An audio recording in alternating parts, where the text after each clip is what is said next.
Good to go.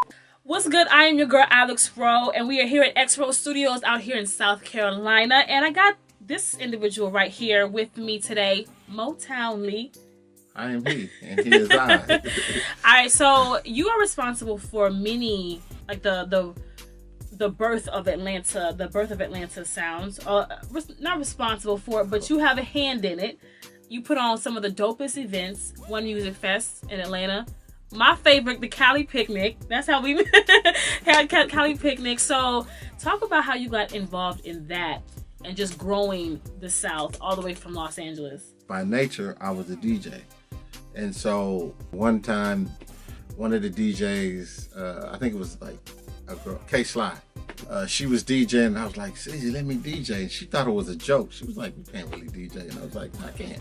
So she let me DJ in the middle of the club, and I was rocking it. And I just got the itch again. So I started doubling being a record promoter and DJing. Instead of getting $100, $200 to DJ, I need to do the parties. Step up your game, you know what I mean? So since instead of the club paying me, let me work out a deal with the club. So I started doing events and stuff. And from that, started doing the day party. We brought the day parties to Atlanta. Oh, that was you. Oh, okay. Yeah. If some people don't know, can you name some of the people that you've worked with in the game since you said Priority Records? You were already around Master P. Yeah, Master P, Ice Cube, Kendrick Lamar, Janet Jackson, Robin Thicke, 50 Cent. I managed 8Ball and MJG, Gucci, Jeezy, Bangladesh. I actually work with a lot of people. It's crazy. Did you ever think that something can come out of something like this? When they called you to say, we need you at XRO Studios, did you ever think that you would get that experience with the sound and everything? I feel like this. Everything I'm from Compton.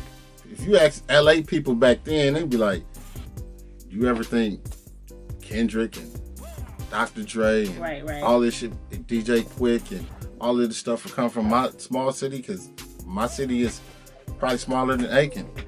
You know, Compton is a very small city. So I came with an open mind, like, let's check it out. Most people in Atlanta who get credit from being in Atlanta really not from Atlanta. Like Jeezy came from Macon. Big Boy came originally from Savannah. So you just never know. Ball and G came from Memphis. Back then, you'd probably be like, they came from a place where Jimmy Lee Lewis and Elvis Presley is from. Like, did you think somebody was going to leave a mark like those cats? You never know. As far as music goes, what would you like to see come out of like the new artists? Everybody's coming here to move into Atlanta. It seems like everybody's coming here moving to Atlanta because they want the piece of the pie. Now, seeing that you know music, you got the history down, you know everybody in Atlanta.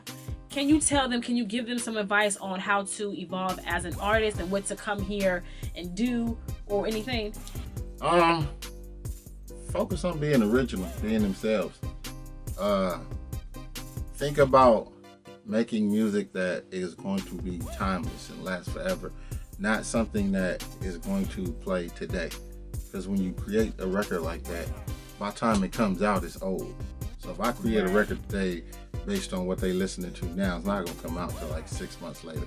6 months later, people change their mind. So if you go in there thinking about just creating a sound, creating something that defines you, you know, you're going to be in a good place. It's funny, I've been hip to Queen, but I found myself listening to like artists like Queen and reading their story and listening to like Freddie Mercury's like lyrics and his vocals, and now I found a whole new appreciation that I didn't have before. And I actually want to find that. I want to be later on down the line, there's artists who I want to listen to. I'm like, damn, I didn't really appreciate that shit then to now. I didn't appreciate Outkast when Outkast, like, I love Southern Player. Listen, I remember like Outkast had like their second album to like their fifth.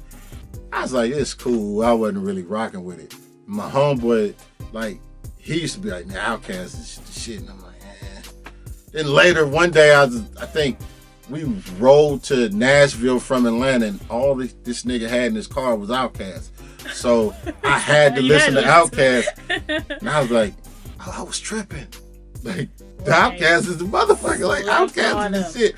Outkast and Mac Dre are two people who I thought I was early on, but I was super late on in appreciating them and how dope they are. And I want to, like, for any artist, I think that, so to have that effect where people, you might have some feel you today, but people gonna continue to be woke and feel you like later on.